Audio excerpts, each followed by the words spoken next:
Hello, everyone. Welcome to the AI Agents Hackathon live streams. The AI Agents Hackathon is a free virtual hackathon running from April 8th to April 30th. We're hosting over 20 live streams where you'll learn how to build agents using various Microsoft technologies. At the end of the 3 weeks, submit your project for a chance to win fantastic prizes. And now over to our friends at Reactor.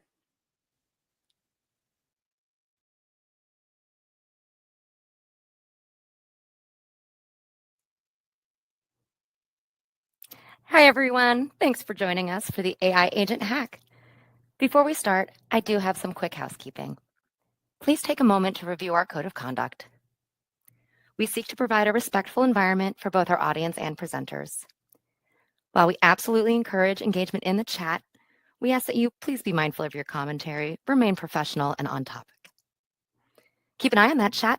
We'll be dropping helpful links and checking for questions for our presenters to answer live. Our session is recorded. It will be available to view on demand within 24 to 48 hours. With that, I'd love to turn it over to our speakers for today. Thanks for joining.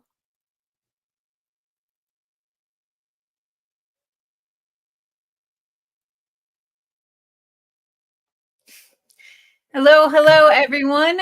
Welcome to our session about Agentic RAG with reflection. So I'm Pamela Fox. I'm a principal cloud advocate at Microsoft, where I work on Python advocacy, which means helping Python developers be successful with Microsoft and Azure, and of course, these days, AI. And today I'm joined by Matt. Hi, folks. My name is Matt. I work with Pamela at Microsoft. I am a program manager in Azure AI Search. All right. So we are going to be talking first. We'll just give a brief overview of RAG for any of you who is new to it. Then we'll talk about agentic RAG. What does that mean? And we're going to really focus on reflection for today's session. And we'll have a demo. And then I'll finish up by talking about evaluations and what we learn from evaluations, which is really, really interesting. So starting off, let's just do a quick refresher for what is RAG.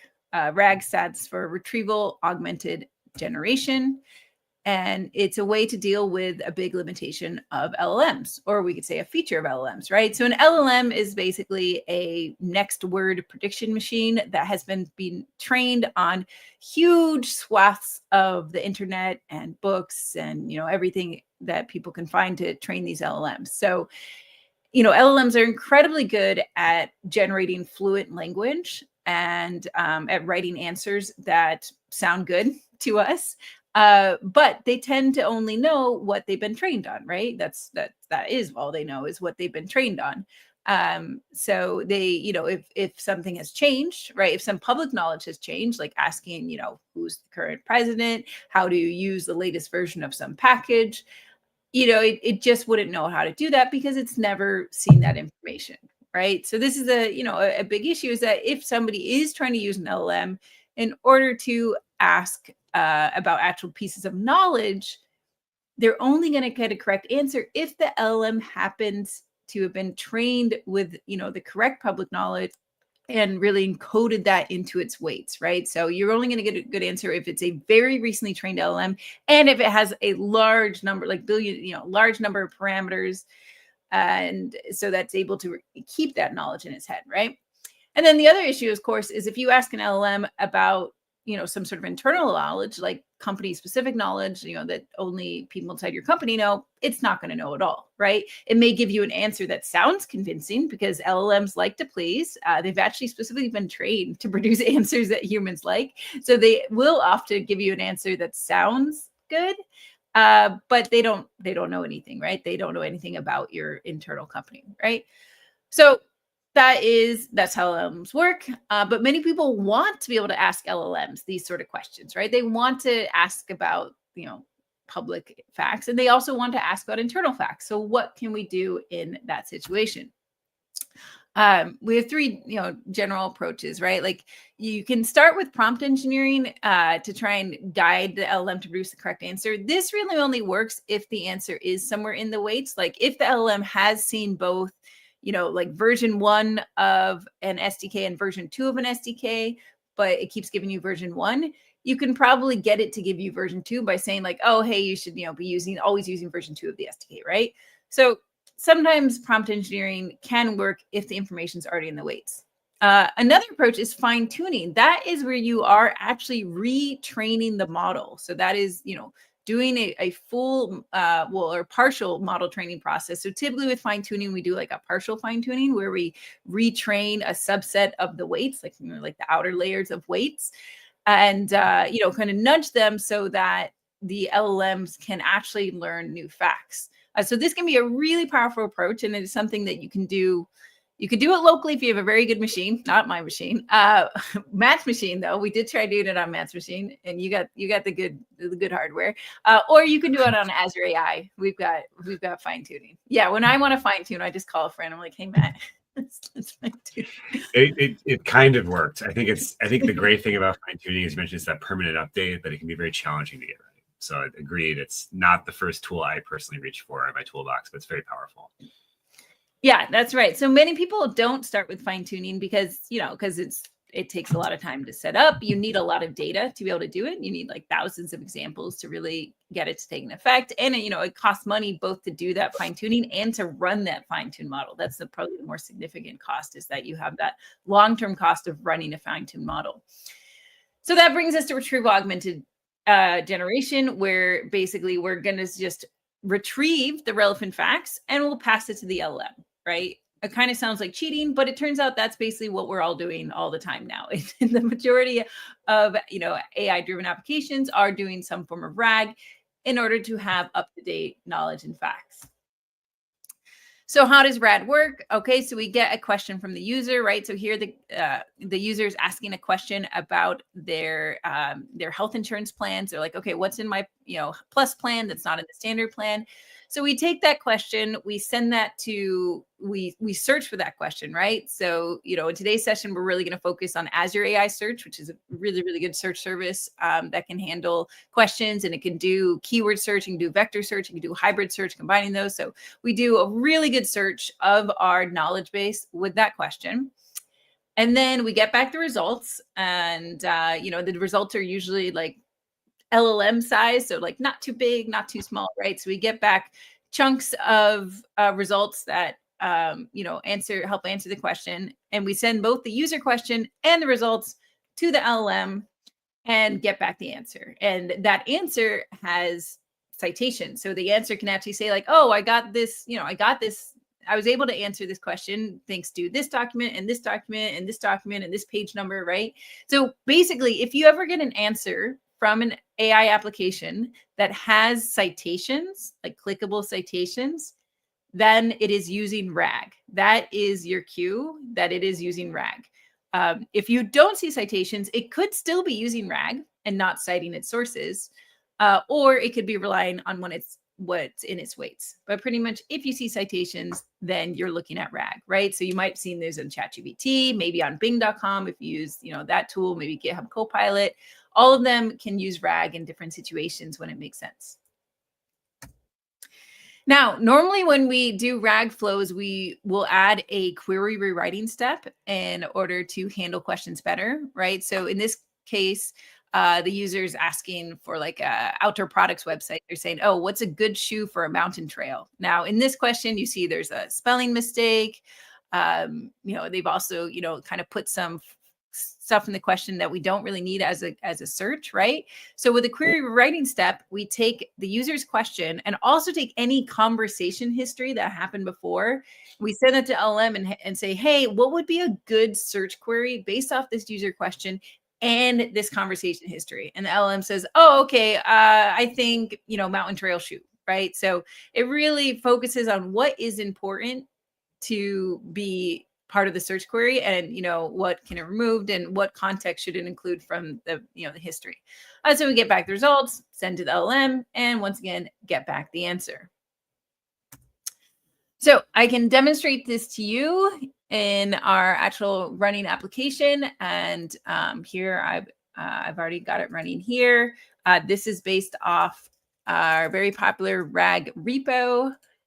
And I'll post that repo in the chat so you can check it out.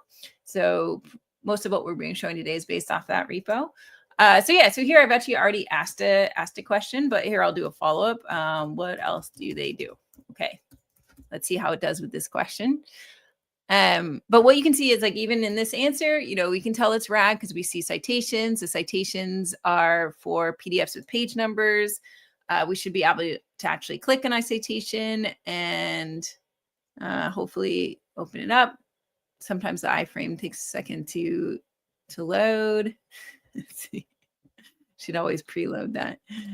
Let me open that one again. Let's see. We can also look at the supporting content, right? So these are kind of the chunks that came back. This is what got sent to the LLM. And we can look at the thought process. So here, for the original question, it searched for what does a product manager do and got back those search results and sent that to the LLM. For the follow-up question, see how I asked what else do they do? That would be a really bad search query because there's no actual, there's no meaningful words in that query, right? So this should be a really interesting thought process to look at. So this time when we rewrite that query, it turns it into product manager responsibilities, right? So it takes this user question and looks at the whole conversation and says, oh, okay, a good search query would be this one, product manager responsibilities. And then gets back the search results and is able to answer the question. So that's, one of the big important parts of the query writing is to fill in any missing context. All right, so that is the basic RAG repo. And, it can do quite a lot, but what we've been looking into recently is how can we extend it, right? How can we keep improving it, especially with agentic patterns, right? So, we've already got a pretty high quality RAG, like it already does quite well in evaluations. We're using high quality LLMs, right? GPT-4o series, even the reasoning models we can use with it now. We've got a good data ingestion process. We've got powerful search using hybrid search and semantic ranker from Azure AI Search. So all that is really good. It's working really well. And what we're looking into now is how can we possibly improve this repo using some of the popular agentic patterns that we've seen.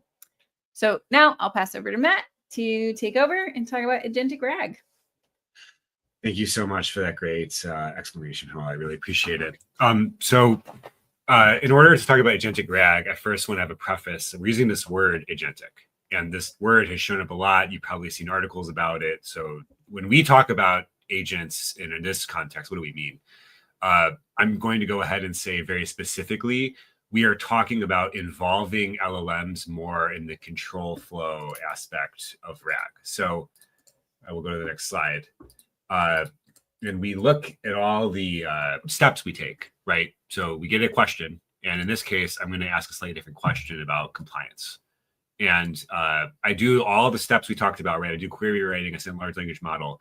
The downside of the RAG approach that we've described is that it's kind of like a fixed path. Like you could think of it like comparing traditional programming to LLMs.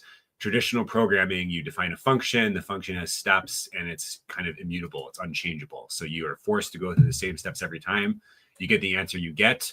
A bit later in the presentation, we're going to talk about evaluating answers. So I'm not going to dive deep into that, but I have no way of knowing, like, I've done all the right things, but is this actually an answer that I want to present to my users? So we can introduce some agentic flows in order to solve this. So when we talk about agentic flows, the first thing we need to understand is that given an answer, we want to evaluate the quality of that answer in order to feed that back to a language model to make a decision.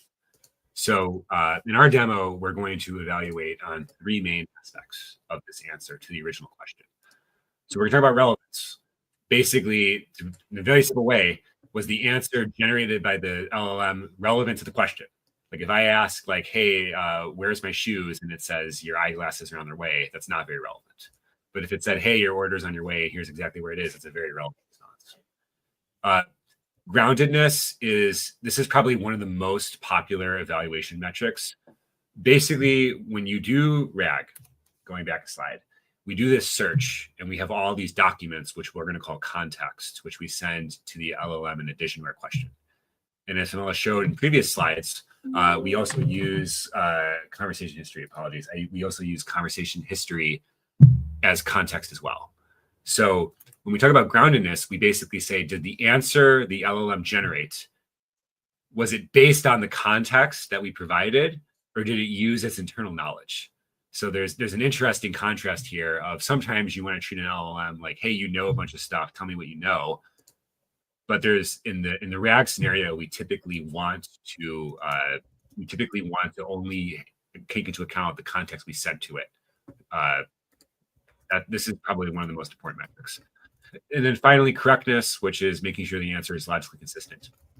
And the interesting thing about language models today is that they're actually completely capable of doing all these evaluations on their own.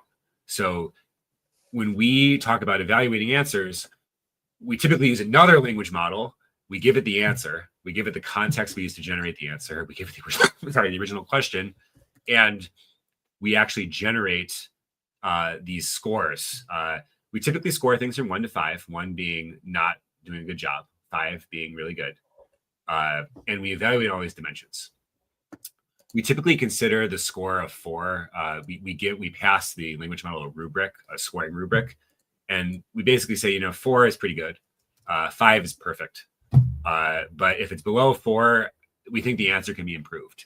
And this is how we know how to actually trigger this agentic flow and basically ask the language model, what do I need to do to make this answer better? So in this example use case, we didn't quite hit the mark on correctness because our answer missed some details. Specifically, the language model in this case is flagged. You're not talking about external regulators. Your answer only talked about the organization itself. It didn't talk about the role of external, which makes sense, right? Regulations are imposed by external bodies. So we're going to ask the language model to not just evaluate the answer and give us a score. We're going to ask it to propose a next action to take. So in this case, the language model says, okay, the gap in correctness has to do with regulators. So I'm going to propose a search query to find more information about these regulators. Once I have that context, I can then regenerate that answer. So basically, this is all about using the evaluation to address the gaps in the context and regenerate the answer to do a better job. We had a question, when I'm using Copilot or something like an agent in SharePoint to access my docs, does Microsoft use these evaluation techniques in the background to ensure the quality of responses? You're going to see this more and more coming up.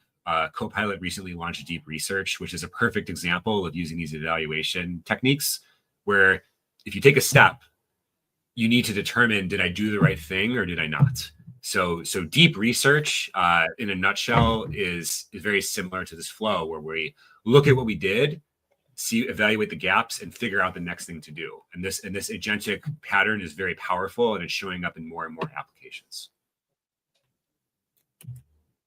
So to kind of distill what I just talked about down, you can think of this agentic RAG loop. It's basically in theory, it can never end. In practice, you're probably going to want to cut it off after a certain number of iterations because you've reached a quality of answer that is good enough. But basically, the user asks a question. You find context for that question in your database. You generate a candidate answer and you evaluate it. And you decide, do I need to keep searching? Do I need to ask a clarifying question? Do I need to do something else? But in a nutshell, this simplified loop is really the simple way of understanding any agent, which is basically you take an action and then you ask an LLM to evaluate what it just did and decide what to do next. So we have implemented this. We don't have it available in the sample code today that is fully merged and ready for you to use. We have a pull request where we're currently working through it, but we have 2 general flows in order to do this. So we talk about this in two parts. So when we talk about the agentic RAG evaluating the answer, we call that reflection because we're asking the language model to reflect on what you just did and decide whether that's sufficient or do I need to do more. So when we introduce reflection, we have 2 main ways of thinking about it. We could just do a single round where we generate a single candidate answer. We evaluate it and we say, hey, is this score good enough to show? And if it is, great, show it. We don't need to use this agentic flow. The agentic flows add more latency. In general, the more LLM calls you include, the longer it's going to take to get a reply. So if we can decide to exit the agentic loop, we generally speaking want to do that because we don't want to take longer than we should to generate an answer. And we decide what follow-up action we actually want to take to improve results. This was a really great visualization created by Pamela to kind of illustrate like, hey, what's the general flow? To make it a little less abstract, as part of our blog posts that we've shared as part of the as part of the stream, we've created a separate sample that's distinct from the repo to kind of just show the reflection flows in isolation. So I've preloaded a single step reflection flow to answer the question, how do hospitals ensure patients receive emergency care? And we generate a candidate answer. And unfortunately, it misses the mark because even though it's grounded in the context, because we have a bunch of documents about the Northwind Health Plus plan, we're actually asking a very generic question, which is how do hospitals ensure patients receive emergency care? It's actually better answered by a web search. So there's a service provided called Bing Grounding, which you use with another service called Azure AI Agent Service. So by using Bing Grounding, we can connect our language model to the public web and have it issue a search query, which is hospitals, emergency care procedures for patient intake. And we add this public search results from Bing into our context, and we generate a much better, much more grounded answer that we can present to the user. And in this case, the single step flow was sufficient because we generated a really good answer on the first pass, which is great. Unfortunately, we're not always so lucky, and we need to run the full agentic loop. So we're calling that multi-step reflection, where we generate the next candidate answer using our new search. We might still be missing information, and we have to reflect again. And as I mentioned before, in practice, you can repeat this as much as you want to. The downside is the more times you run this loop, the longer you're taking to generate an answer. So we have a demo. So I showed you the demo associated with the blog post. I want to show you the demo. So Pamela showed you the demo earlier. Here is the demo with the reflection loop attached. So we can ask a very standard question. This is actually one of the preloaded questions that comes with it, which is what is included in my Northwind Health Plus, but it's not standard. And I can prompt generate a search generated query. And rather than immediately presenting the answer, we're going to hold it back and basically say, I have a candidate answer. I want to reflect on it. And we've written a prompt that basically does a bunch of things together. So it reflects on the answer and it produces 3 scores, 1 for groundedness, 1 for relevance, 1 for correctness. And in this case, the answer passed with flying colors. It was really well grounded. It was really relevant. It was really correct. So we present the answer to the user. And now I have another, this is the question I showed in the demo, and we don't quite hit the mark this time. We generated an answer, and it's not evaluated very highly. It doesn't seem very relevant to the question answered because it doesn't address the specific question about who ensures compliance with state regulators. So we run the loop a couple more times, and we improve some scores, but we're not quite improving the relevance enough to raise the threshold. So this is kind of showcasing one downside of the agentic loop is that just because you run an agentic loop does not mean you're guaranteed to generate a better answer. In this example, we actually didn't do a great job, and we ended up presenting a subpar answer because we ran out of steps. We have a hard cutoff after 3 steps in this demo. So I'm actually going to hand it off back to Pamela to talk more about how we can make sure these agentic loops are under control and how we know they're doing a good job. All right. Yes, I always like to talk about evaluation because people don't evaluate enough. It's the same thing with testing. Before we had AI stuff, I would just talk about testing all the time because we never test enough either. So it's the same thing, right? Evaluation is a way of evaluating quality of AI applications. So I'm going to talk about the bulk evaluation flow, right? So when Matt was developing all these samples, he was basically doing manual evaluation, right? Like he found a few tricky questions that he thought reflection could improve. He tried them out. He, looked at the results and said, okay, it looks like reflection could be improving, the answer for this question, right? So that would be, manual evaluation of just a few known questions, right? But what you really need to do is after you've made a change that you think, oh, I think that, this could move the needle, like this could really improve the quality of our application answers, you need to do a bulk evaluation to see how that change is really doing across the board for a wide number of questions, right? Because so often what I see is that, people tweak things and those improvements work better for a couple QA pairs. And then they try it in the real world and, boom, it's not working as well for lots of other situations, right? So it's so important that you are evaluating across a large number of questions. So the general flow I'm going to show is, first we start off with some ground truth data, which is, a bunch of question answer pairs. And then we're going to evaluate those question answer pairs against the current application with different configurations, right? Depending on what it is that we, what changes we want to see. So in this case, I evaluate the baseline, which is just the default without any reflection. Then I add in the reflection feature and see what the differences are. And I also try with different models, right? Because, we do support bringing in different models. And it's very common to be like, all right, let's try using GPT-4o mini. Let's try using GPT-4o. Let's use GPT-3.5 Turbo, right? As your actual, model for the RAG flow.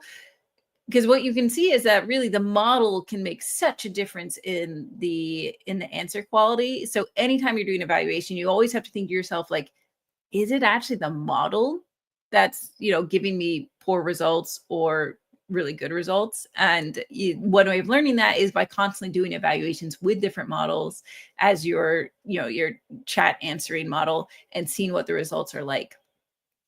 Then I'll review the metrics across the evaluations. I'll compare specific questions across the evaluations, like the ones that did poorly, and investigate the ones that did poorly. And I always learn a lot from doing this flow. And to clarify, this evaluation I'm talking about is an offline evaluation, right? What Matt showed with the reflection step, that had what I'd call like an online evaluation or even like an inline evaluation or, whatever we want to call it. But here, this is doing an evaluation during the user-facing process. And a big reason that people don't often do evaluation as part of this process is that it does add latency. It does add tokens, as Robbie's pointing out in the chat, right? So yeah, when you do online evaluation like this, especially where it's directly in the flow, then you are adding latency and you are increasing token count, right? There's also other forms of online evaluation where maybe you'll just you won't put it in the actual main flow, but you'll kind of do it after you've sent back the result to the user, just as a way of checking to see generally how your app is doing. And you can have a dashboard that shows, the online evaluation of your, of the answers that are happening. So maybe I should call this inline or inflow evaluation, right? Because this has the biggest effect on the user experience, but also potentially can have the biggest positive effect, right? Because here we're using the results of evaluation to decide, whether to take additional steps to improve the answer, right?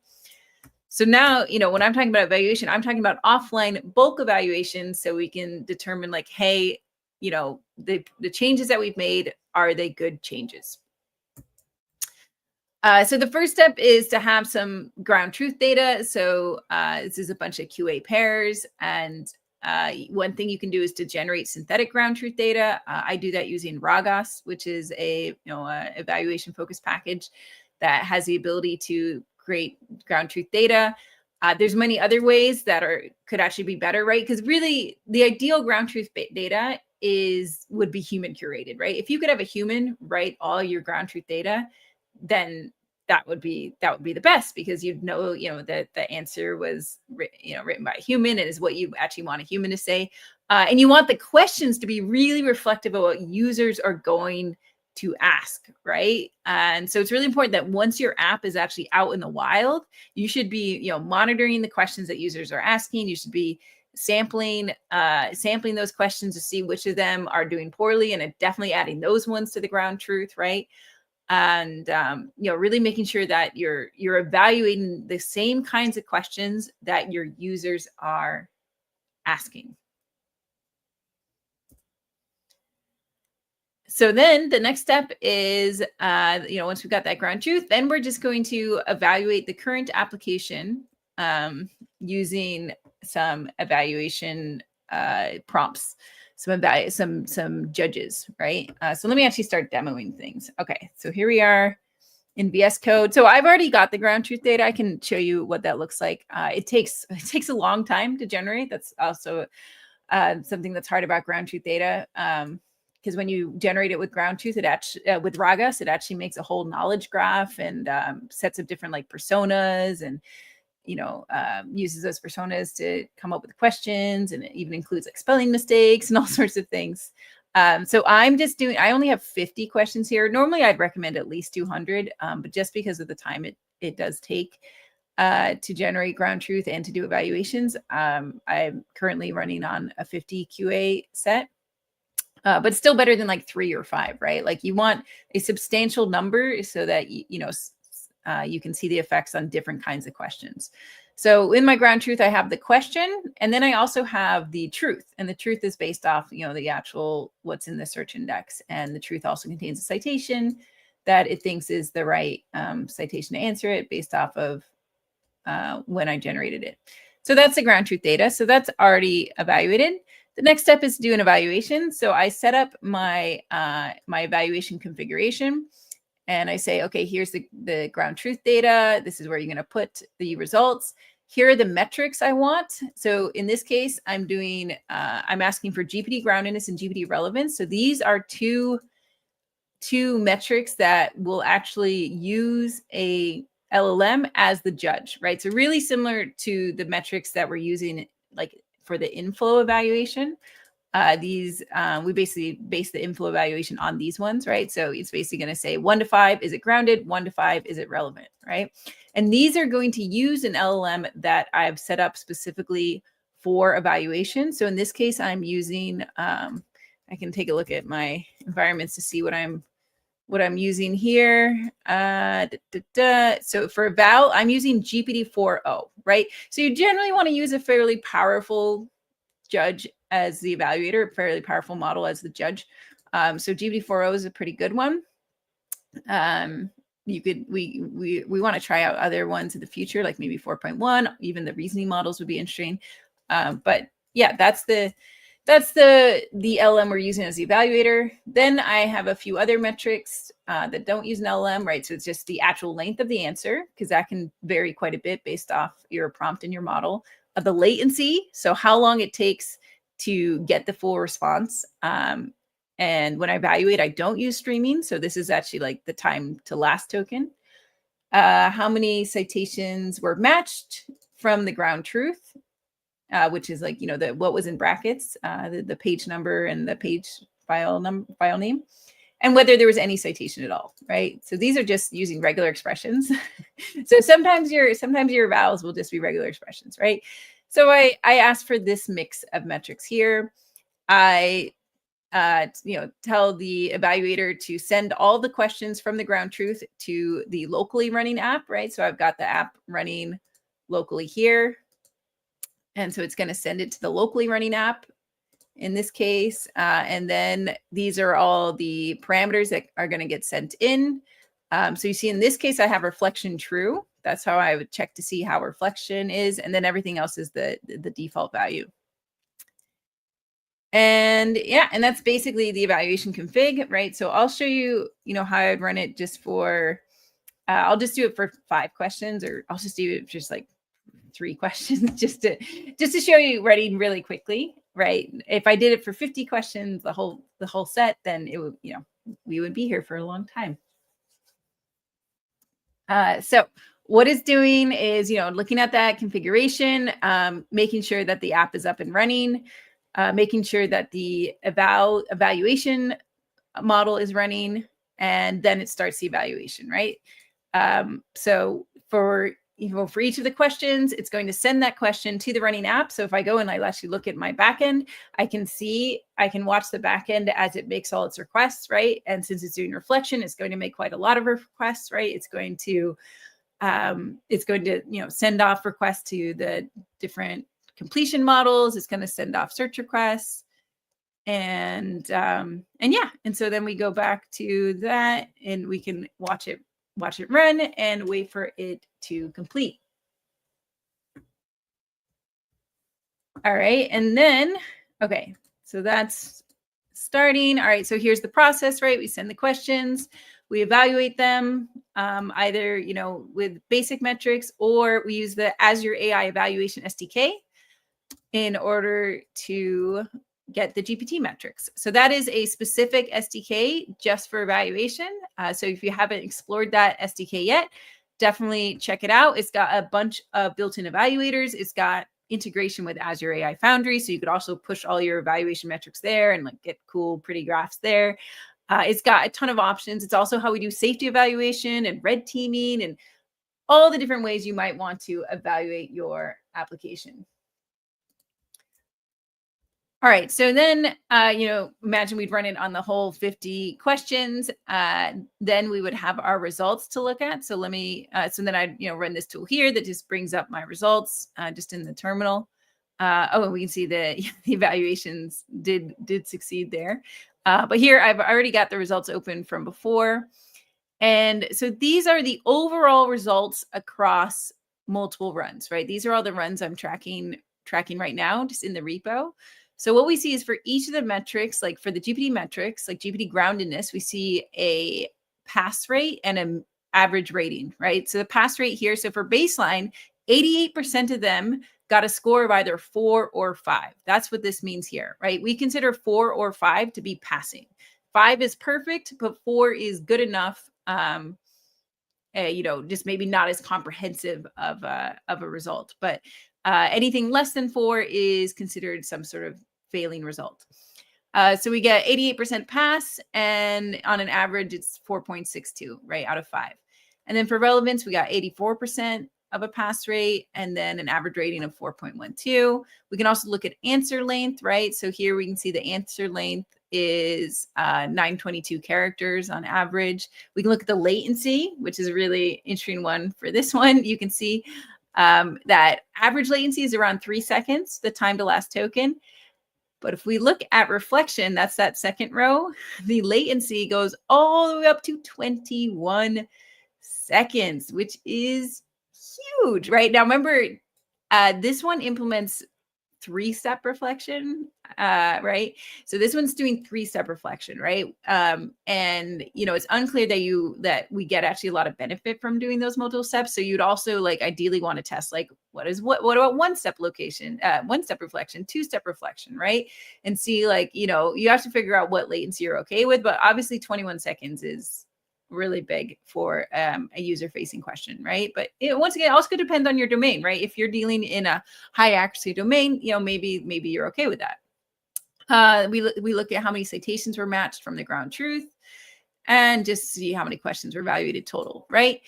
So here we can look, the baseline is using GPT-4o mini as the chat model. That's what these two baseline ones are. And then I also had two where I was using GPT-3.5 Turbo as the chat model just for comparison, right? Because I was saying sometimes your model can make a big difference, right? Like GPT-3.5 Turbo is just, it's a weaker model overall. So we could expect that maybe it would be more improved by reflection, or maybe less improved, because it's also what we're using for actually generating candidate answers and stuff like that, right? So your model can definitely make a difference. So this is super interesting, right? I came up with these results, shared them, Matt, Matt, it doesn't look like we have an overall increase, right? You can see the pass rate for groundedness is the same. We did get an increased pass rate for reflection, right? So we did go from 84% to 90%. Interesting, the average rating went down, right? So you can see the 4 and 5s, they kind of, they're a little fuzzy there. But you could say generally pass rate is a more important metric. So okay, it maybe did a little bit better in that case, but is it enough better to be worth having a 7x increase in the latency, right? So the next thing that I do is that I go and I look at, like, I actually look at the questions that that didn't do well, right? So I do that with another little command line tool that I wrote here. And what's it going to do is just bring up, just bring up two different runs so that I compare them. So here I'm going to compare baseline versus baseline reflection and look at the questions across them. And that way I'll be able to get a feel for which of them I should investigate more. And all it's doing, like, all of this is just stored in JSON files locally, right? So it's just going and looking and see, like, okay, let's compare, all these eval results. And if you look at this JSON-L, like, there's actually even more in this that I don't show in my little tool, right? So for each of them, you get a score. You also get a reason. And that reason can actually be really helpful, especially if you're not as familiar with the data, to see why it thinks it deserved, a high score or a low score, right? So all of that is in the evaluation results. But here's another way that I, go through it, right? So I just, be like, okay, all right, that one did pretty well. That one did pretty well. Like, so I go through and kind of compare and see, just look for examples of, especially of questions that did worse, right? If I expected reflection to just be all, like, just be better across the board, and there's some that do worse, then that's really, really interesting, right? Those are the ones that we really want to dig into. So I did find a few that did worse, right? So this was an example here, I think. But I have this open here. So this question that is one that did worse. It was probably the most notable one I found. So it originally got a groundness of 5 and a relevance of 3, and it went down to a groundness of 2 and a relevance of 1. So that's, significant.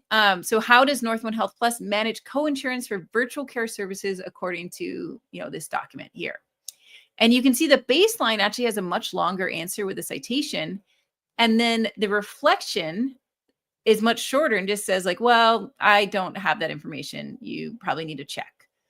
So it's always really interesting whenever you get an answer that's basically, I don't know, I don't have that information, because sometimes that is the answer you want. Because sometimes your documents don't have that information and you want it to be that answer. But how do you know, right? How do you actually know?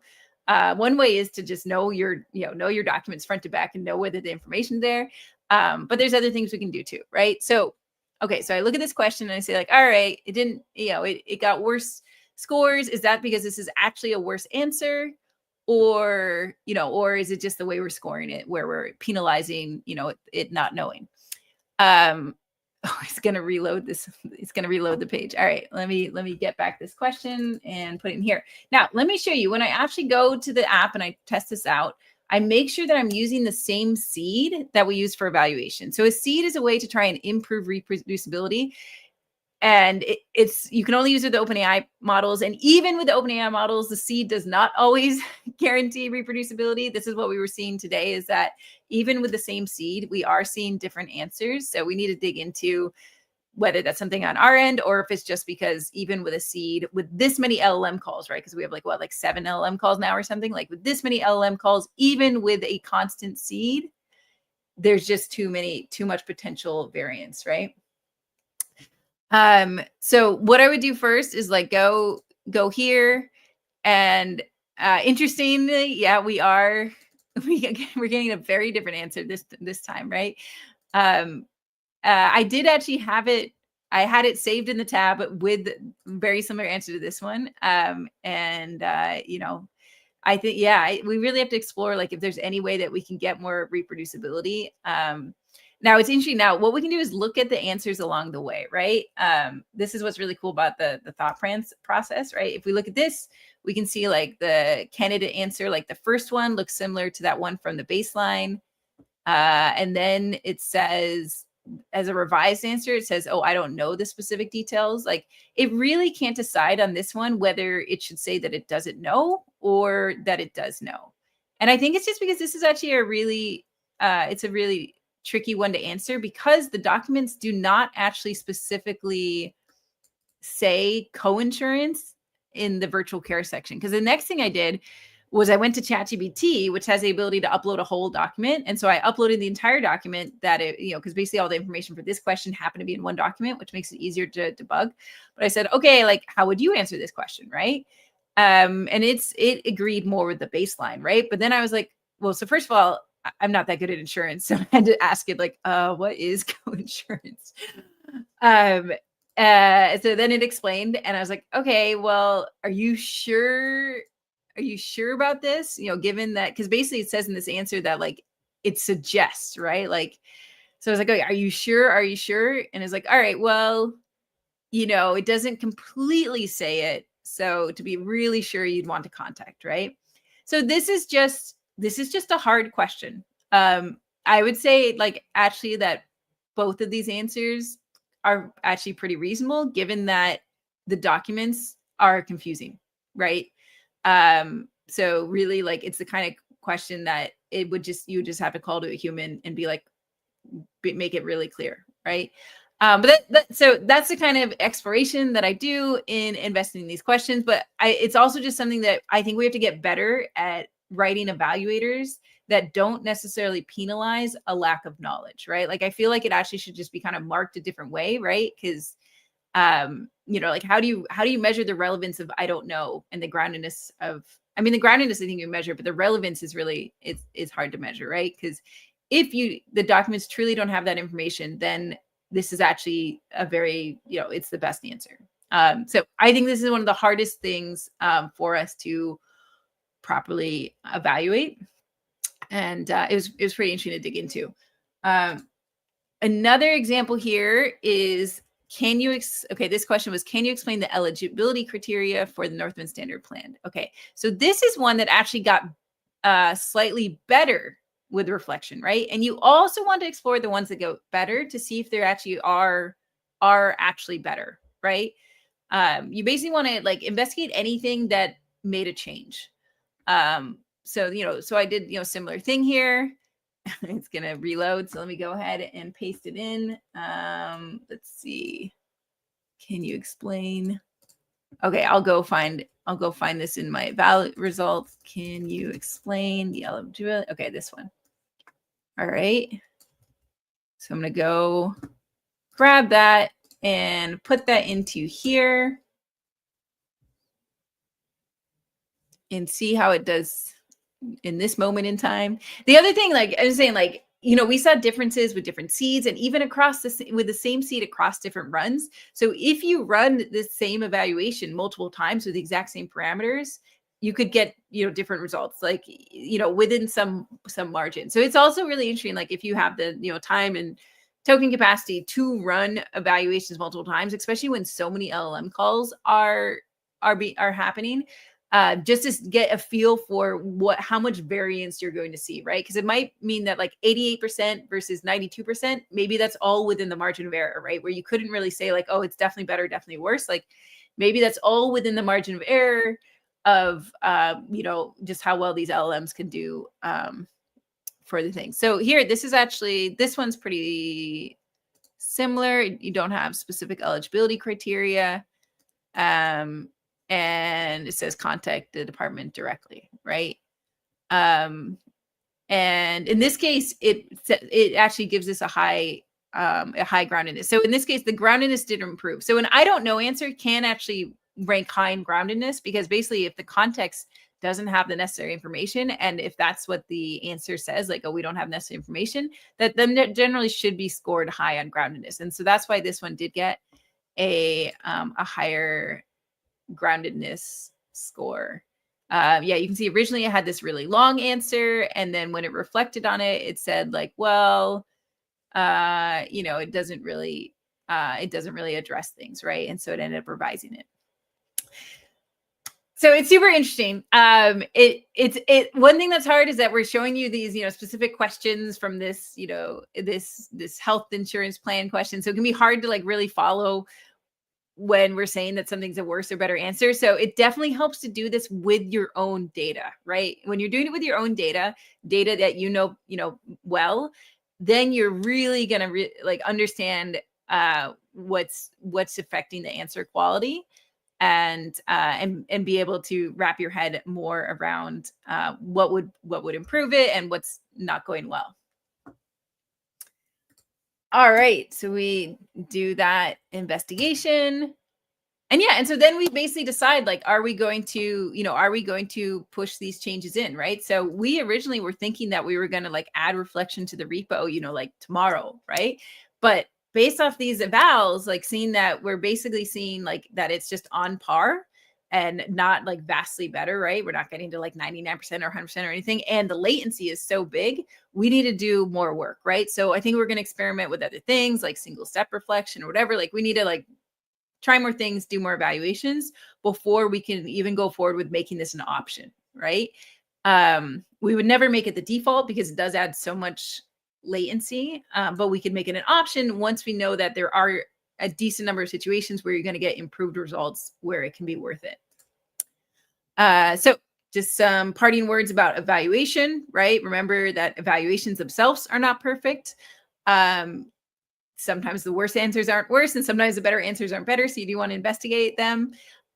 You can improve evaluation, right, by making sure your ground truth is really accurately reflecting user questions. And you can also just modify the evaluation prompts themselves in order to change the scoring to be better. But even if the evaluations aren't perfect, you still will learn so much by doing them. So I'm just begging everyone to, please, especially for anything that's going in production, you really, really want to have an evaluation workflow set up before you put it into production. Just like with unit testing, it's easier. Well, once you write the first set of unit tests, it's easier to add to them. So same thing, evaluations. Once you set up the first evaluation workflow, it's, easier to add to them and to keep on evaluating. So just start off with something, anything, and it'll really help you out. All right, let's go over to Matt for some final thoughts, and then we'll see if there's any other questions we haven't answered yet. Yeah, thank you.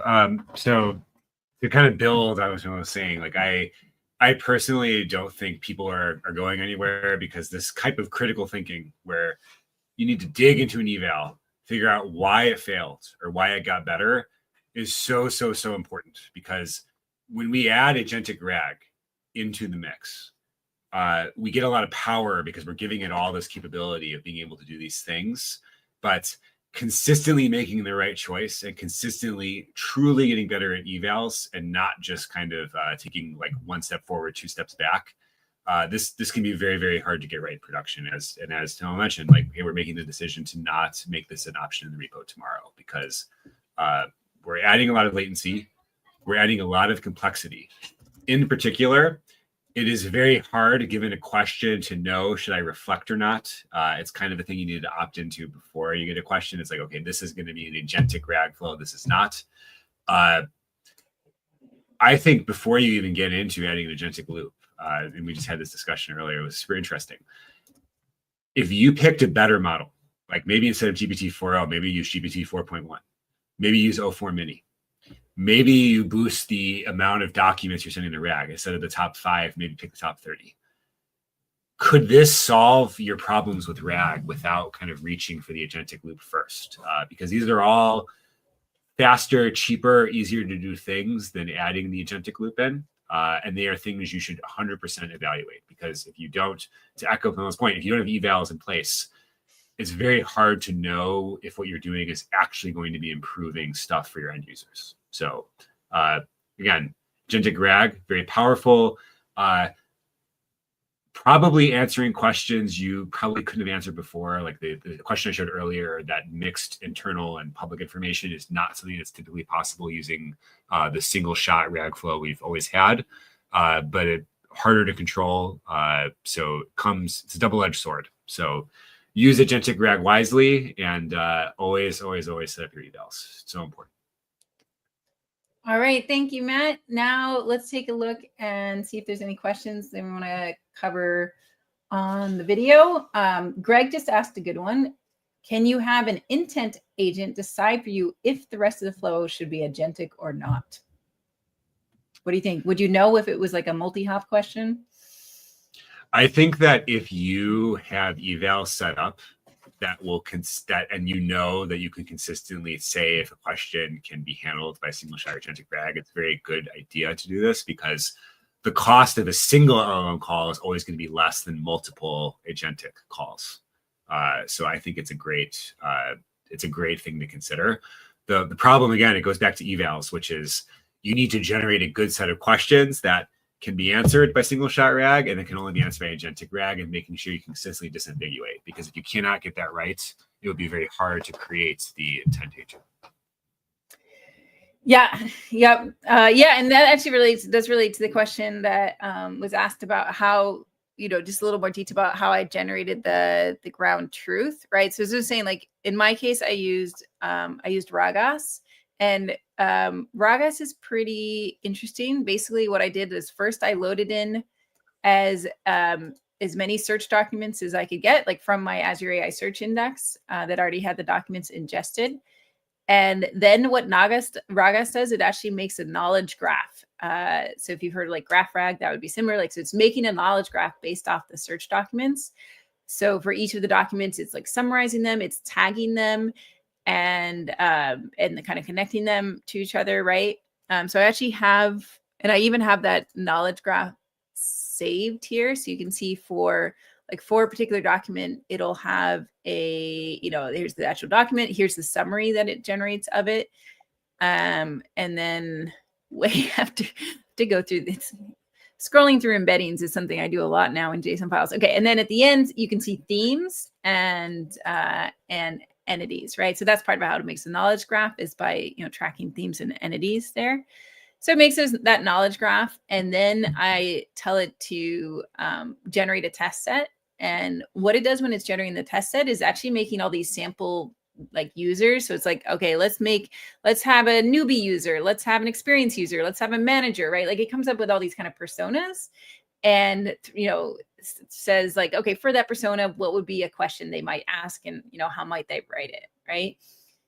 So it's a really interesting technique. The issue is that this does take a long time, and even though I do think the QA pairs it comes up with are very good, they would be better if they're based off actual user questions, right? So, this is just a first pass. Once you have any examples of user questions, then you should be replacing the set, adding to the set, improving it. There was also a question about like, how do you keep this up in production, right? So in production, you can do a few things, right? You can put like, thumbs up, thumbs down, right? If you go to like Copilot, let's see, do I have Copilot open? Yeah. So you can see Copilot has a thumbs up and a thumbs down, right? You want to pay particular attention to the thumbs down, right? So if people are thumbing down something, then that would be a really good candidate to add to your ground truth set. So I think ideally you'd actually have a human, maybe an agent, whatever, or an agent augmented human, whatever it is, that was looking through this data and doing it in a privacy and respecting way, and deciding which of them should be added to a ground truth data set, and potentially like writing out better answers for them, right? So yeah, you definitely want to be updating this over time, and redoing your baselines, right? So once you've updated your data set, then you would want to rerun your baseline, right? Because you always want to compare apples to apples, right? So you want to keep the question answer pairs the same across runs. You want to keep all the models the same across runs, unless you're specifically changing a model. So for example, like I accidentally changed from using GPT-4 Turbo to GPT-4o as the judge, and I didn't realize that. And the effects were so different. I had a post on LinkedIn about it, because really big differences when I changed the model. Like basically GPT-4o is a more critical judge than GPT-4 Turbo, which is good. I'd rather have a critical judge. But that's the type of thing you do have to like, keep those things constant in order to compare, right? Because there's just so much unpredictability and non-determinism to LLMs. You have to keep everything constant that you possibly can. Okay, sorry, I've talked a lot. All right, so another question from Steve. So as context windows get larger and larger, how does that affect the approach you present today, if at all? That's a great question. Matt, I think the first thing would be increasing the top K, right? Yeah, going back to the last point, I think you're only adding to the evidence that it's like, if you can improve your model and your search settings first, because the context window, when we had smaller context windows, we were very worried about retrieving so many search results, but like you could change that 10 to like 100. You could change it to like, I think GPT 4.1 has 1 million tokens now, allows in the context window. So if you put your entire search index in and you ask a question, will it be able to answer? I think good retrieval is still relevant. There's a famous problem in RAG called lost in the middle, where if you have too many documents and the relevant ones are more in the middle, it tends to not like to read a lot. It just goes to the beginning and the end of the context window and look for the answer there. This problem has been slowly mitigated over time. There are some interesting evals of 4.1 saying there's a specific version of this problem that's simpler than RAG called needle in a haystack, where you're trying to find something in the context window and it can pretty reliably find it. So I think it's an interesting question, and this is something that you can use evals to answer. So. Yeah, and I think it's also worth pointing out that if you change it to 100, I think you'll want to use a semantic re-ranker threshold. So the semantic re-ranker is a step that Azure AI Search uses to compare the results to the user question and ranks them to decide whether they really match the query, and it'll actually re-rank them. And if you set it to like 2, it'll pretty much drop things that are irrelevant to the query. So that's, I want to do some more experimentation with, this sort of stuff. I'll probably start with like 10 with my evaluation. That 100 seems wild, although we could try it. So yeah, I think that the launch contest windows combined with semantic ranker, particularly, I do think like you have a big risk when you send too much to an LLM that it does get distracted, even with some of the newer ones. But if you can get rid of the noise, especially from vector search, right? Everybody loves vector search, but remember that vector search is always going to give you noisy results, because if you have a vector, there's always something close to it, even if it's actually really far away, right? It's still going to give the thing that is like the closest, even if it's actually really far. So especially when you're using vector search, it's so important that you have something like the semantic re-ranker in order to get rid of those noisy results that aren't actually relevant. Okay. And another question would be, so Jamin asked, does the eval SDK provide that previous next view?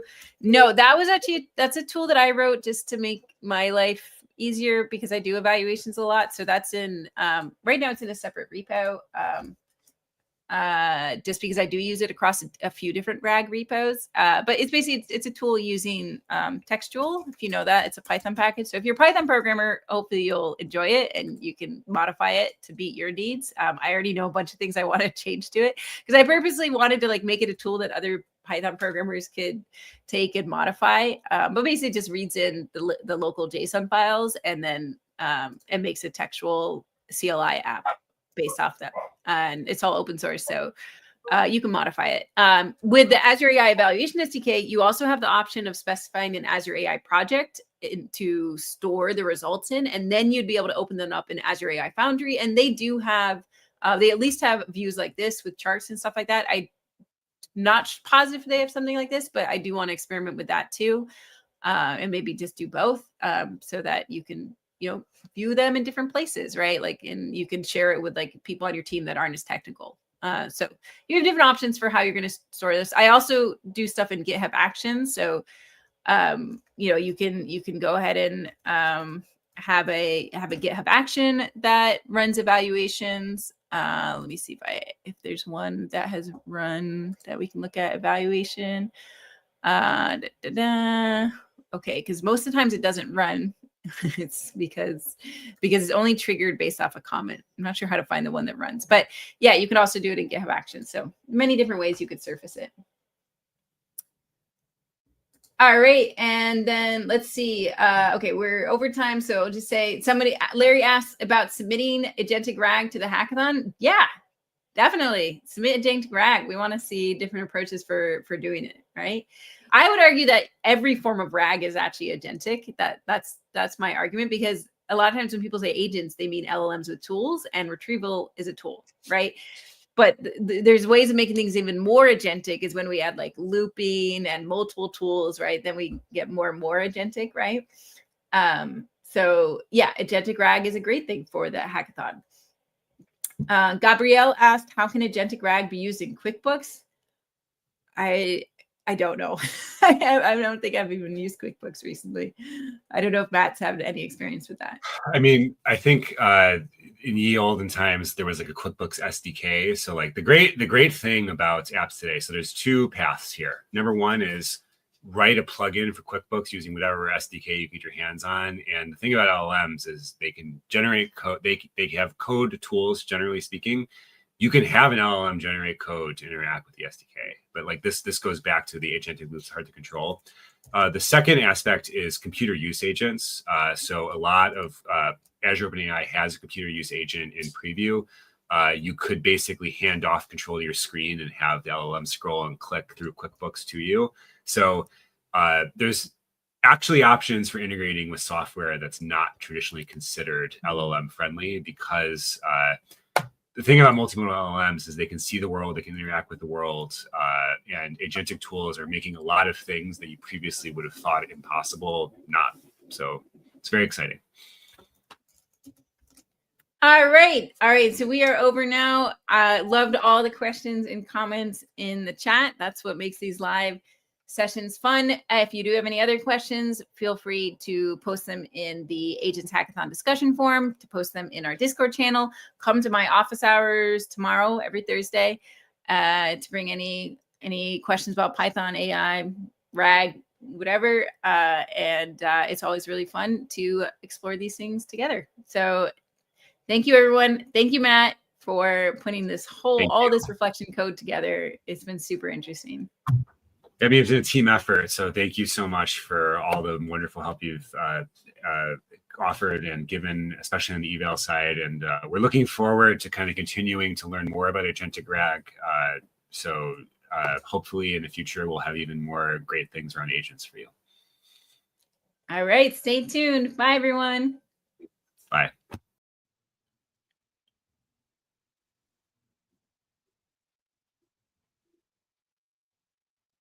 Hi, everyone. Hope you enjoyed today's session.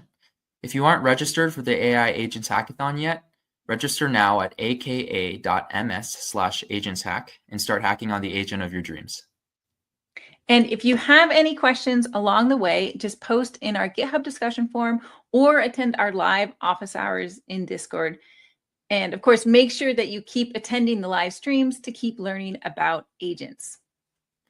Once your project is ready, submit it before April 30th at 11:59 p.m. PT to be eligible for our prizes. Thanks for